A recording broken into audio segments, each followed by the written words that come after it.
O people of Kufa, woe be upon you! Do you know which part of the Messenger of Allah, peace be upon him, you have cut, and which vow you have broken, and whose blood you have shed? Indeed, you have done the ugliest, the most grievous and gruesome deed. With these words, Hadhrat Zainab bint Ali alayhi salam confronted the people of Kufa who betrayed their Imam Hussein in Karbala.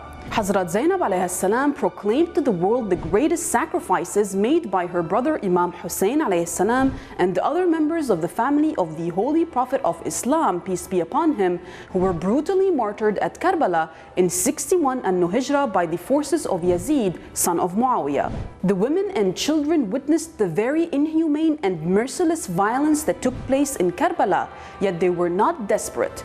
They did not collapse. Despite all the pain and challenges, they were contrary, the opposite. They stood up, spoke up, and held Yazid responsible. They had no fear or anxiety, but rather were very strong and decisive in their stances. A part of the sermon Hadhrat Zainab alayhi salam gave with utmost bravery in the gathering of Yazid, son of Muawiyah in Syria, shook his assembly and still echoes through time and space. By Allah Azza wa Jal, you cannot remove us from the minds of people, and you cannot fade our message. Righteous people should not at all be affected by the harsh circumstances they undergo. That is exactly what Hadhrat Zainab stressed in her speeches. A model of defiance against oppression and injustice, a woman of patience and endurance. There was no act of worship greater than continuing the rising of her brother, delivering fiery sermons in the path of Kufa and Syria, and awakening ignorant people who were deceived by poisonous propaganda of Yazid, son of Muawiyah. Hadhrat Zainab's role was exemplary. It showed how bold Muslim women were and how they played a key role in consolidating Islamic teachings. Today, despite so much progress and the spread of education, so many Muslim women are suppressed. In some alleged Muslim societies, a woman's voice is banned from even being heard in public. And here was Sayyidah Zainab alayhi salam from the Imam's family, who became a public speaker to save Islamic values. The leadership of the family fell to Hadhrat Zainab after Karbala, and she proved to be more than what was expected of her. Welcome to the Mideastream in Ashura. I'm Marwa Osman.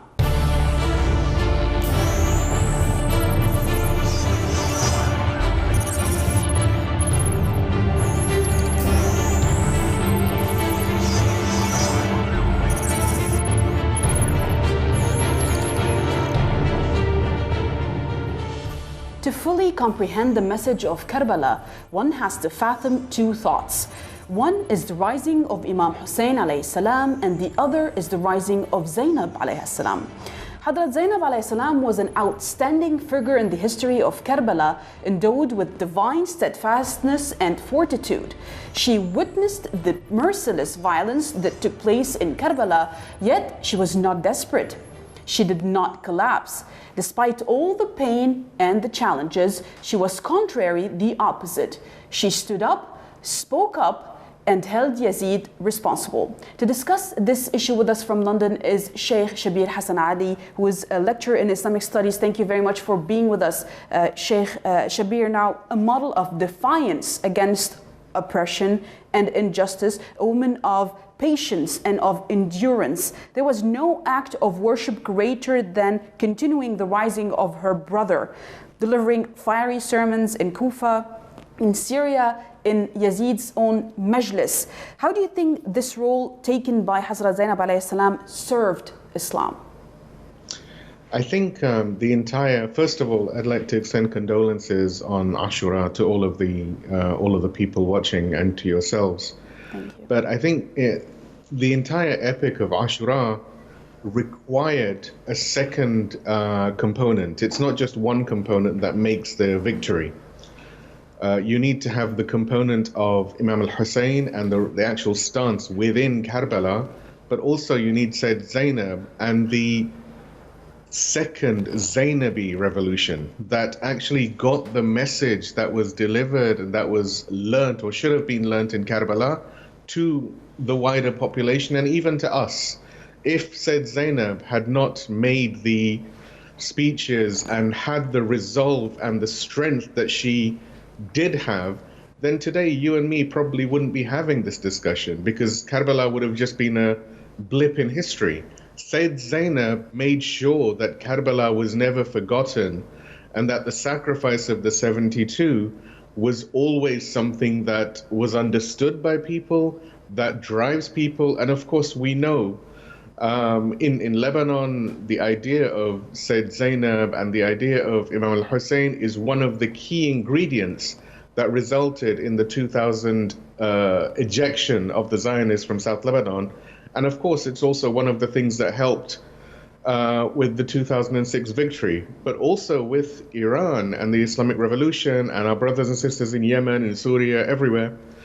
It is this fire of Karbala that has been nurtured and that has been strengthened by the lessons of Sayyid Zainab and by the fact that she never once, in the worst of situations, when her two children were killed, instead of, falling down and weeping and everything, she went down into prostration and said, "Rabbana taqabbal minna hadha al-qurban," that, "Oh God, accept from us this sacrifice." Mm-hmm. The same thing when she saw the body of Imam al-Hussein with the head severed and everything on Ashura, she didn't break down. Rather, she resigned herself the same way Imam Hussein and all of these companions and the family had resigned themselves to the fact that this is something we have to do, and this life is temporary. And so they said, "Oh Allah, please accept this service from us." This is a very interesting point here, because not everyone really understands this. And as you said, in her lifetime, Hadhrat Zainab alayhi salam had endured immense pain from witnessing her beloved ones martyred in a very violent way in Karbala before her eyes, but she never objected to the destiny decreed upon her by Allah Azza wa Jal. The completeness of her submission is just monumental. But why are we missing out in our lifetime the likeness of Hadhrat Zainab's submission in our everyday life? I think one of the underlying problems that we have in our time really is that this connection to God, this connection to the divine, seems to be, shall we say, a little rusted, a little damaged. Mm-hmm. We're surrounded by so much materialism, we're surrounded by so much dunya, so much absorption within the world, that we forget that this world, this time that we have, however long it might be on this planet, is just a transient stage. It's part of the existence, but it's not the be all and end all, as of course the Westerners and, unfortunately what has become Christianity nowadays will have you believe. Whereas in that time, and even amongst certain communities in today's age, you have this understanding of there is a God, there is a higher power, there is an entity that is aware of what is going on. The role that Hadhrat Zainab showed was exemplary in Ashura and after what happened in Karbala. It showed how bold Muslim women were and how they played a very key role in consolidating Islamic teachings. I mean, today, with so much progress and education that's found anywhere you can reach it, so many Muslim women are still suppressed. In many, even some alleged Muslim societies, you have women's voices being banned from even being heard in public. And here we have Sayyidah Zainab alayha salam from the Imam's family, who became a public speaker only to save the Islamic values. What happened between then and now that literally took us back to the days of Jahiliyyah? I think, unfortunately, some of these so-called Muslim societies are run by people who really are buried deeply in the days of Jahiliyyah. I'm talking, of course, about the so-called UAE, the so-called Saudis, and all of these criminals. Because within Islam doesn't preclude a lady from doing anything. There is nothing that, she cannot do in that regard. And we can see that had it really, and this is what people need to understand, that had it not been for Sayyidah Zainab, we would not have understood Karbala. We would not have even known about it. Hadhrat Zainab sacrificed her two sons in Karbala, yet her attitude was summed in the words that you said, "Oh my Lord, accept our humble sacrifice to you." Very few in Western societies can comprehend this attitude, yet this has been the case in our resistant society as well in West Asia by accepting this as a sacrifice to the Lord. How do you explain this compliance learned 1400 years later from the following of the life of Hadhrat Zainab? I think the key component that allows someone to say when they see the most difficult and the most painful thing happen to them, that they resign themselves to the will of God, is when you really have that certainty, not like a feigned certainty, but a real certainty in God, in the next day, and in the justice of God. I mean, if we look, for example, just as one example which came to mind while you were saying, I remember when Sayyid Hassan Nasrallah, he was advised about the martyrdom of his son, Sayyid Hadi. And instead of becoming all upset or hiding away in a corner, no, he did exactly what Sayyid Zainab did. Mm-hmm. And I've heard this story, like you say, from many people in Lebanon, in Yemen, in Iran, even in Iraq, and even in Syria, actually, within this entire resistance bloc. And I think this is all down to the fact that what a lot of people don't understand is that first and foremost, this entire resistance axis, the mentality of it, even within the Christians and other like religious denominations, the first thing that is at the front is God. And if God is at the front, you have that certainty in the next day, which drives you to do the right thing, mm-hmm. which drives you to be able to sacrifice yourself to help other people. It drives a young man to be able to defend a church so that Christian people can go in and pray inside that. From Daesh, for example, in Syria, as we have many cases. Well, and this is what drives and what really in many, especially in the West, it's missing. This connection to God, this connection to the divine. If the West was to understand this connection, the West would be a very different place. And first and foremost, all of this corruption and noise would be gone. I definitely understand your point of view here, and I would love to have you on more to talk about this matter, maybe throughout the upcoming days during Muharram, to talk more about this role, especially the role of Sayyidah Zainab, and furthermore the role of Imam Zain al-Abidin after the Karbala events. I want to thank you very much, Sheikh Shabir Hassan Ali, lecturer in Islamic Studies, for joining us to talk about the role of Sayyidah Zainab during and after Karbala. Please stay tuned for our next segment.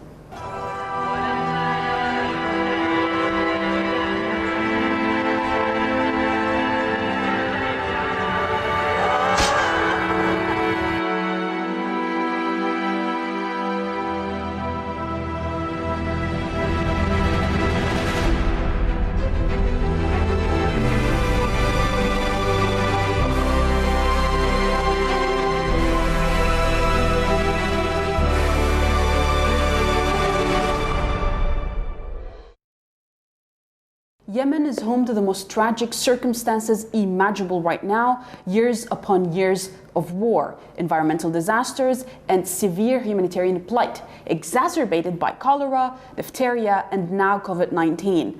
On Ashura, which is a day immortalized by history, a day that will remain for the rest of the time, remember Yemen that has been living the events of Karbala in this era for years now. How Yemen became the Karbala of our time in this following report. In Muharram al-Haram in the year 61 Anno Hijra, the grandson of Prophet Muhammad and with him the people of his household and his chosen companions were in a suffocating siege. Thousands of men armed with all weapons and armed with hateful fatwas against Imam Hussein, the family of Imam Hussein and the companions of Hussein. A negligent, hypocritical nation guided by money and terrified of the sword and believing rumors. Had they not been a nation of cowards, they would have not allowed this to happen to Imam Hussein, the family of Hussein, and the daughters of the Messenger of God. That was a nation of misfortune similar to a nation in our era. Today, Yemen has been living in Karbala for more than 5 years of daily killing, displacement, destruction, and suffocating siege, in which most of the humiliated Arab nation is hostage to the Saudi regime, themselves originally hostage to Zionism and strangled by the American regime. Yemenis live in a real Karbala. Yemeni children, men and women are dying every day and in brutal terrorist massacres in halls, mosques, markets, hospitals, and even prisons. Tens of thousands of brutal crimes and massacres committed by the Saudi aggression against the Yemeni people over a period of 5 years on a daily basis in most governorates of Yemen. A barbaric aggression that continues to commit genocide hysterically and does not exclude anyone from its war machine. The injustice against Yemen has shaken the pillars of the sky. In Yemen, there clusters the silence of the whole world, and the conscience of humanity has disappeared, except for a few brave men in the axis of resistance who have declared standing with the Yemeni people, considering Yemen as the Karbala of our day and age. What is happening in Yemen is the injustice of Karbala, the siege of Karbala, the thirst of Karbala, and the nation's abandonment of Karbala. Yes, Yemen lives in Karbala. However, Yemenis are experiencing a complete reversal of the image at the level of the confrontation. Courageous Yemenis over the course of the 5-year Saudi war against Yemen have broken the horns of Al Saud on the rocks and mountains of Yemen and have trampled their armored vehicles under their bare feet. Yemen will be our Karbala that broke the back of the enemy of our time.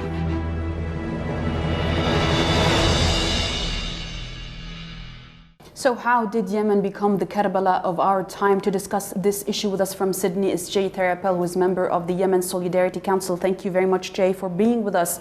Now, what motivated Imam Hussein alayhi salam to leave for Karbala was to make sure that the rule over the nation does not fall in the hands of the likes of Yazid. Now, Al-Hussein went out announcing his revolution, which will remain obviously immortal over time, but so that successive generations will be able to draw lessons from the revolution by confronting injustice. How do you see this in Yemen today in comparison to the revolution of Karbala? Well, this comparison is made by the Ansarullah movement themselves, because there are so many parallels between what they've endured since the victory of their revolution in September 2014 and the events leading up to Karbala.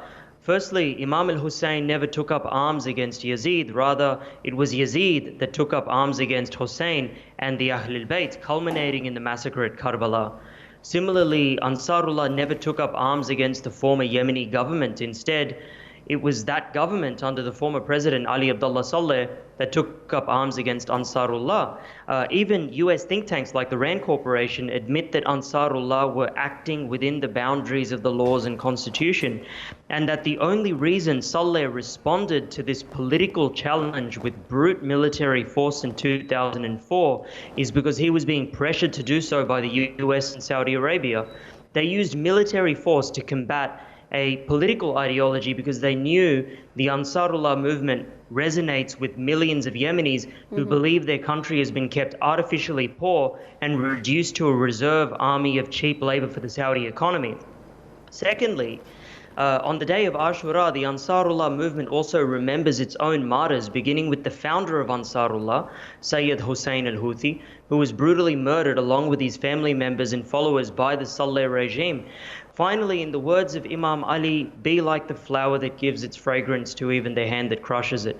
Today, the same Yemeni army that was sent to crush Ansarullah are now fighting shoulder to shoulder with them in defense of their nation.